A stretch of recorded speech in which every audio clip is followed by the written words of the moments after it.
Go. Well, I guess it's time if you're ready. At this time, I'll call the August 21st, 2014 Dixon County Commission meeting to order. If you'd please stand and join in the flag salute.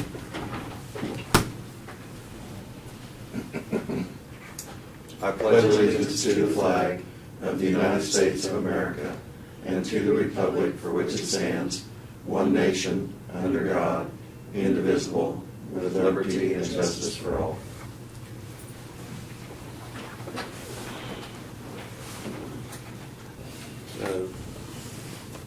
I'll go ahead and make the motion that we approve the printed agenda. I'll second. Have the motion and second for approval of the agenda. All in favor say aye. Aye. Opposed? Motion carries. The consent agenda includes the minutes of August 14th work session and the regular meeting, and also wire payments of $2,750.15. I move we approve the consent agenda. Second. We have the motion and second for approval of the consent agenda. Any discussion? All in favor say aye. Aye. Opposed? Motion carries. Craig, we'll go ahead and start with you on commissioner reports and comments. As I stated earlier, I went out to the issue we have in Liberty Township, looked at that Monday evening. Out there for about 2.5 hours, walking and driving. We'll be attending the pasture tour next Tuesday. And I'm leaving for Colorado tomorrow. I'm going to go out to the NADOC conference. I'll be Saturday and Sunday. I have some workshops. North Central Regional Planning Commission budgeted for 2 board members and 2 staff members, and I'll be staying with Doug Friday evening and Saturday evening, and then I'll be coming back then Monday. That is being taken care of by my hotel room. Will be taken care of by the North Central Regional Planning Commission. I'm not charging mileage because I'm taking my wife out. She's going down to Pueblo. So that's all I've got.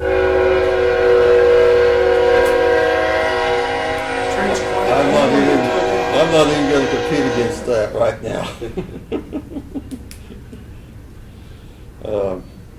I did attend the North Central Juvenile meeting in Junction City yesterday, and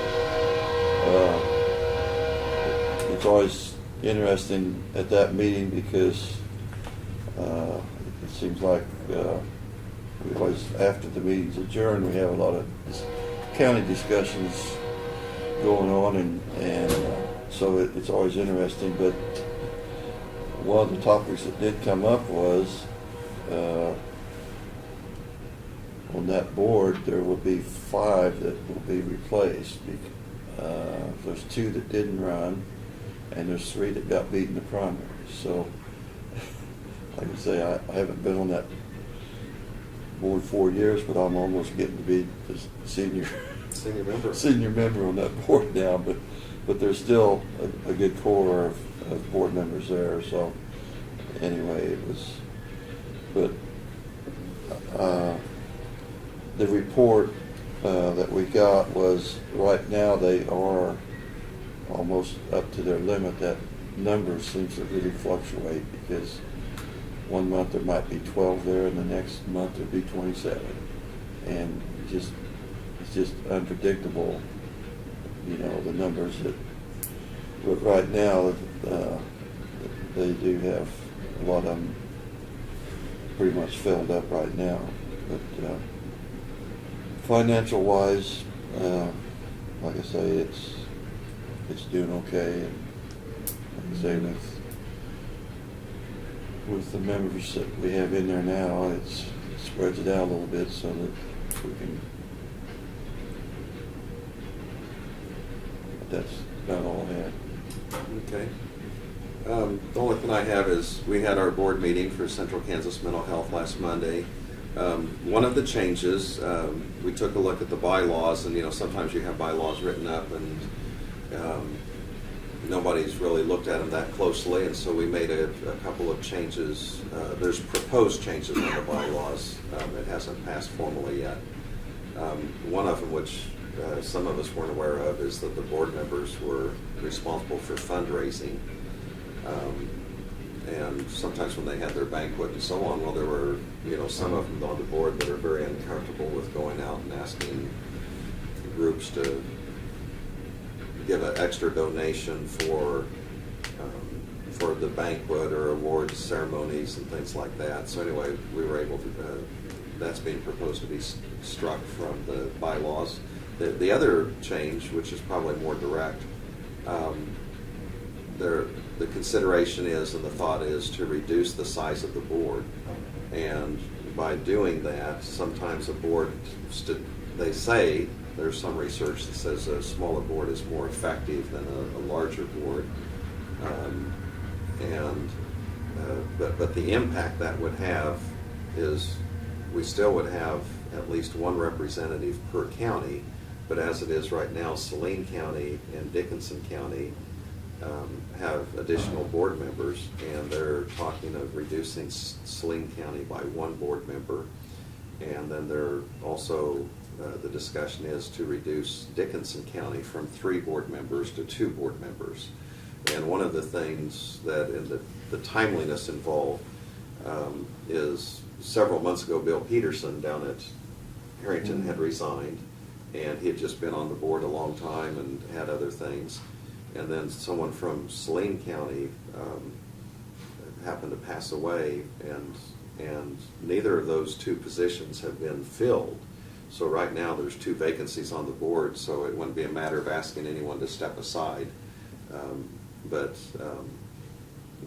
anyway, that's probably the one policy change that would impact Dickinson County and is being considered. The other thing is, I've just noticed, and some of you probably received an email invitation, the MAC breakfast is next week on the 28th, and I plan to go ahead and attend that if you'd go ahead and make my reservation. What's the subject going to be on, Lynn? Who's going to be the speaker? I'll look that up real quick because I had that. Okay. It is, okay, the guest speaker is going to be retired Brigadier General Phil Maddox. He's the AUSA chapter president, and he's just was elected chapter president here just in the past year. He lives in Manhattan, so he's going to be talking about AUSA. And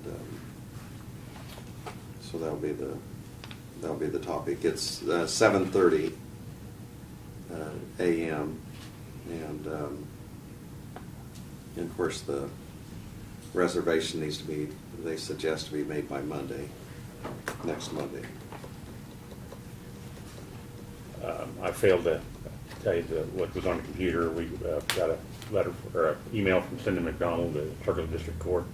The court services, community corrections, and the courts will be closed September 12th for staff development day. That's the Friday, September 12th. And also I think Brad is going to have on the agenda. I talked to Jill a couple, 3 weeks ago and asked her, well, right after the fair,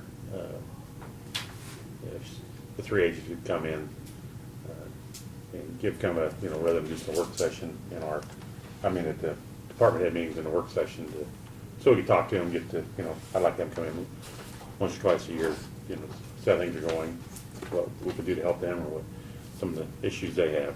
They're coming next week. Okay. Okay, good. Okay, that's all I have.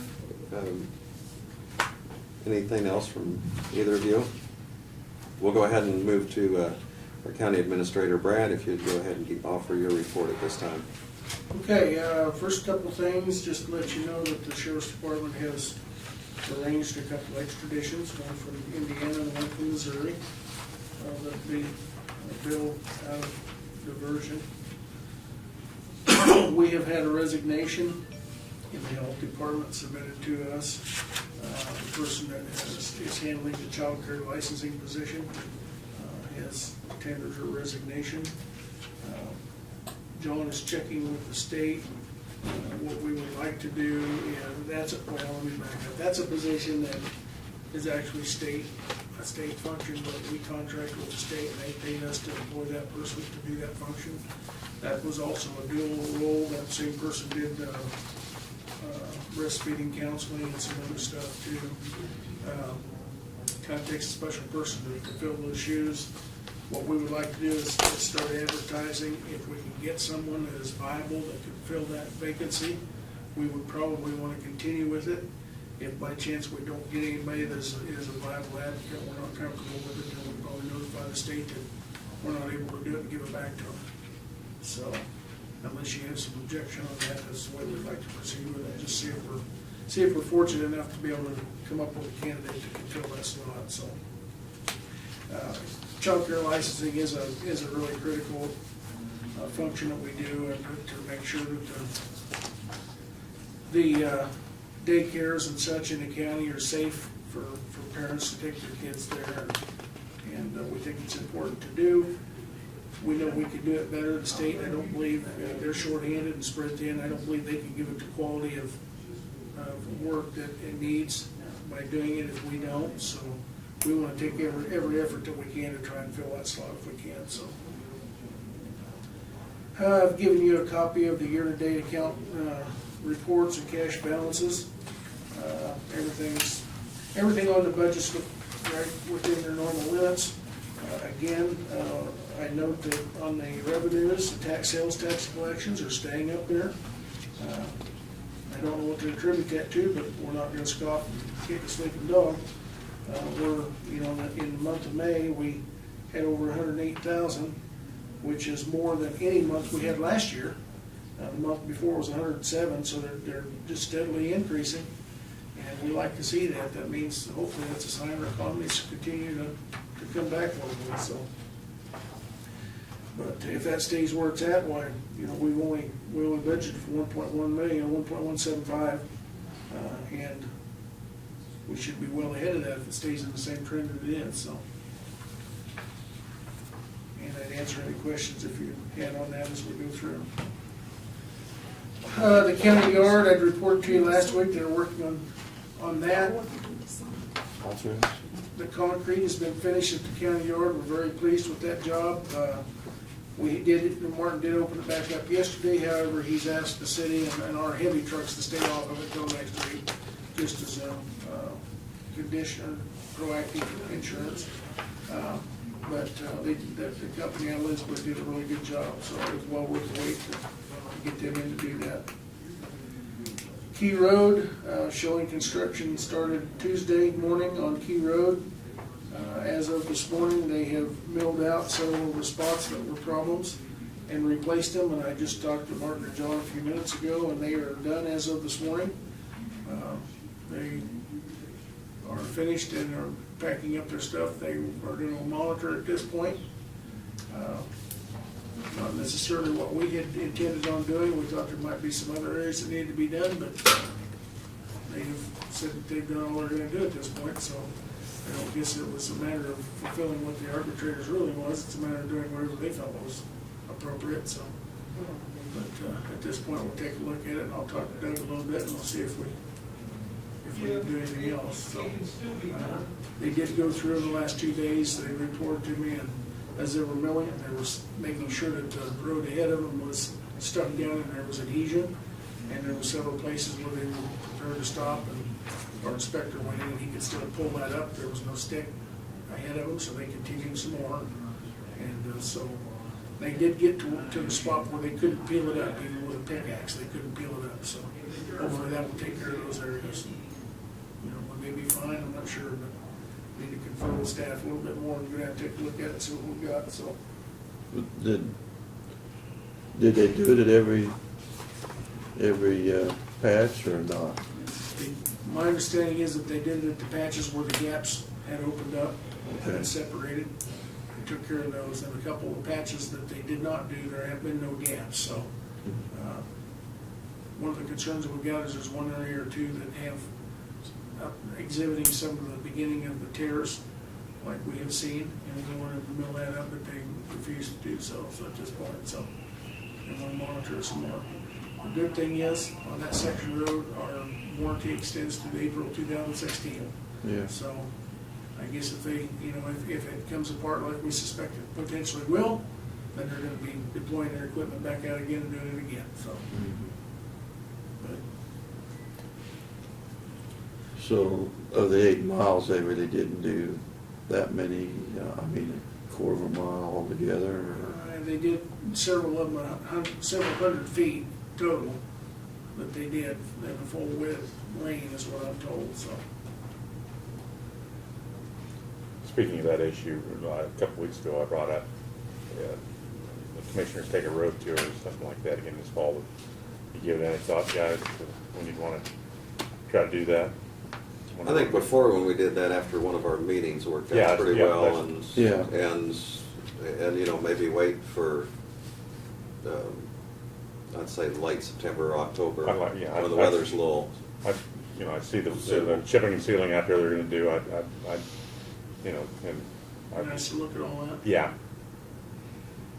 And we don't, like I said, we're not told full county, but, a couple of bridges that we've done this year, some of the issues we have with what we're trying to, go with the 0.5% or the 0.5% sales tax, so we can put eyes on them and see them ourselves.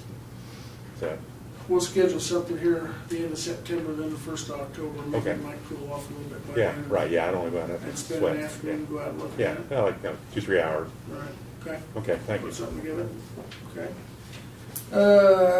Along the same lines, on the chip seal, we did hear back from Schilling Construction, and they were asking for our permission or authorization to, they ran into problems with the chip seal company, which I kind of briefed you about. All the vendors that do that are booked up through the end of September. High Plains Sand is one of them that is willing to come in. They can come in on September 1st and do the 12 miles. They use an aggregate, a sand chip aggregate mix. Schilling had attempted to purchase the synthetic chip that KDOT uses, and they couldn't get it. It's all spoke for this year. The manufacturer wouldn't have any to sell. Anyhow, the bottom line is, High Plains Sand uses a sand and aggregate mix. They, on their KDOT jobs, Right. perfectly good way of doing it. It looks a little bit different, looks more like it was sanded when it's done for a few days. They wanted to know if it was okay if they did that. Martin and John went through and evaluated that, contacted vendors, oil vendors and such, and they're comfortable allowing that. So the important thing is we get a seal on those roads this year before winter happens, and this will provide that seal. So we have authorized them to go ahead and move forward. They need to know as soon as possible so that they can get the contractor Yeah. scheduled, since we're only a week and a half away from that date.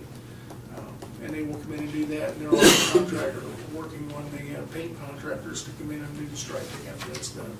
So hopefully, they're telling us about September 1st is when they'll be able to get that accomplished, so we're giving them the green light to proceed on that. On a positive note, also, it's that time of year where our lease is preparing to be up on our skid steer, our municipal lease, and Martin had solicited bids on that for the upcoming year. Last year, the lease was $4,450 from Bobcat of Salina. And this year, we solicited bids again, and much to our surprise, the lease has gone down to $1,750 a year. A tremendous decrease, but apparently the competition is pretty stiff there. So the second bid from the other contractor, the other Bobcat vendor, came in at $2,500. So, and that's an unlimited lease with no track replacement. In the past, we've only been allowed, I think, 700 hours, and we replaced the tracks. So that's pretty sweet. So we jumped all over that pretty quick this morning. So we have one of the dump trucks. It's a 2006 model that we have. The bed has deteriorated, much like the bridges we've talked about. The salt just eats them up.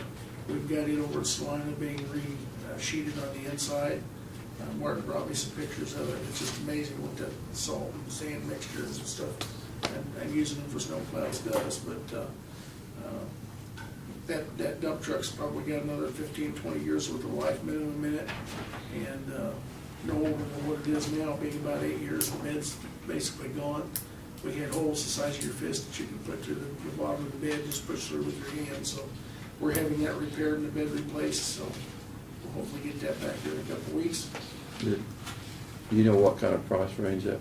It's gonna be about $15,000. Yeah.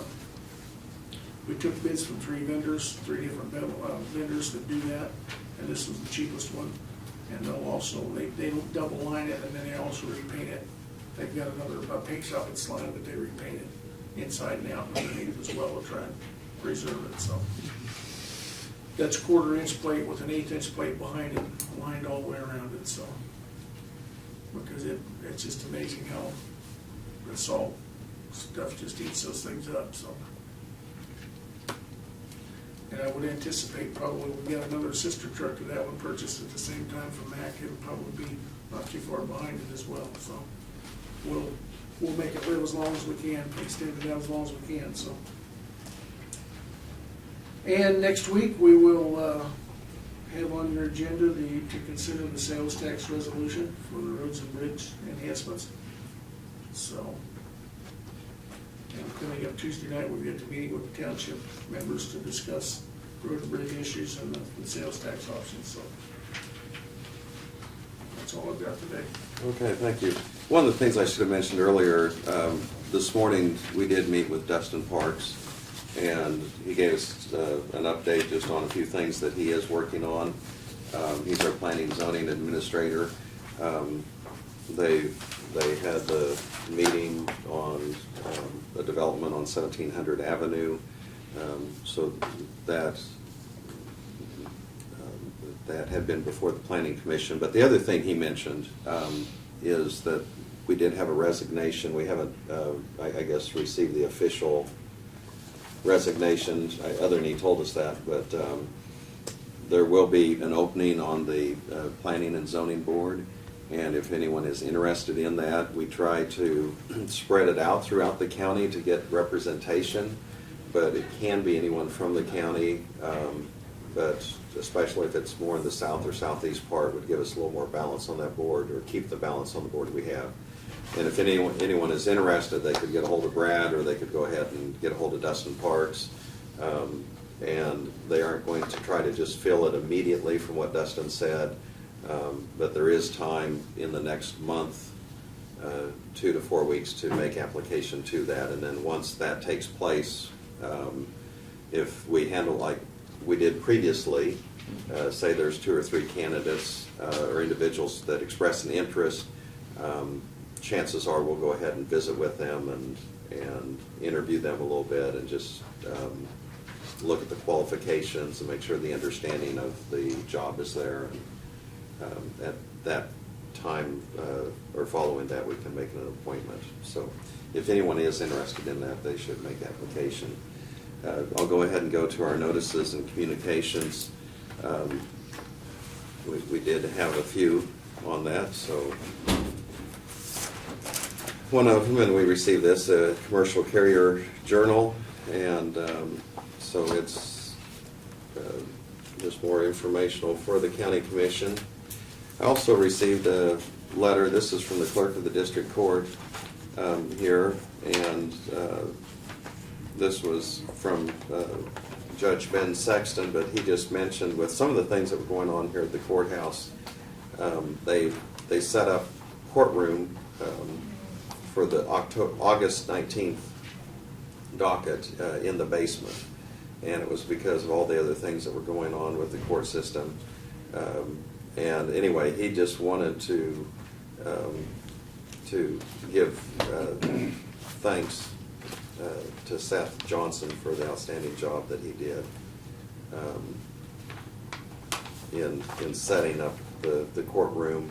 And he had just mentioned that you know, it makes a difference, just kind of his words, the appearance of the temporary courtroom, and you know, the seriousness and the appearance that it adds as parties approach the decorum is kind of established. And So anyway, that was, one of those things that sometimes those things go unnoticed, but we do have staff, and in this particular situation, Seth, that stepped forward. And so anyway, I thought that was very kind too, that Judge Sexton not only observed that work had been done, but took time to send a thank you note. And then also, this was sent to all of the commissioners. There's a pasture management tour, and this is Tuesday, August 26th. And it's going to be, the location is the Fred and Jeannie Traskowski Farm, and it's at Harrington. And so it's going to have registration, a tour beginning at the pasture at 9:30, and then lunch will be served at the United Methodist Church. I will not be able to attend. Craig or Laverne, are you planning on attending? I'm planning to. Yeah, I'm planning. Craig is. Okay, good. So I want to pass that information on. And that's all I have as far as any notices or communications, unless, did either of you receive anything by email or other comments that you'd want to share? No, I didn't. Okay, we do not have any resolutions to consider at this time, and no other business before us.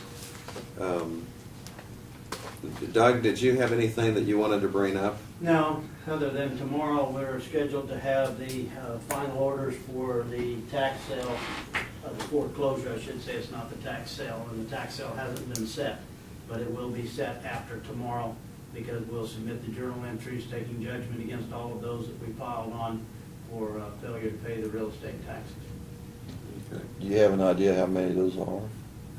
Well, it feels like a lot as I've drafted the documents, but I'm thinking it might be only 12, 13 that are remaining. Previous week, we had an executive session for client-attorney privilege, and so anyway, I'm hoping, and this can always be scheduled next time, but if there's any updates regarding that, if you'd anticipate that, just let Brad know if we would have that on our August 28th agenda or the week after. I certainly will. There has been movement, and I will be able to update at perhaps the next meeting. Okay. I don't think there's anything else. Is there a motion for adjournment? So move. I'll second it. We have the motion and the second for adjournment. All in favor say aye. Aye. Opposed? Motion carries. We're adjourned.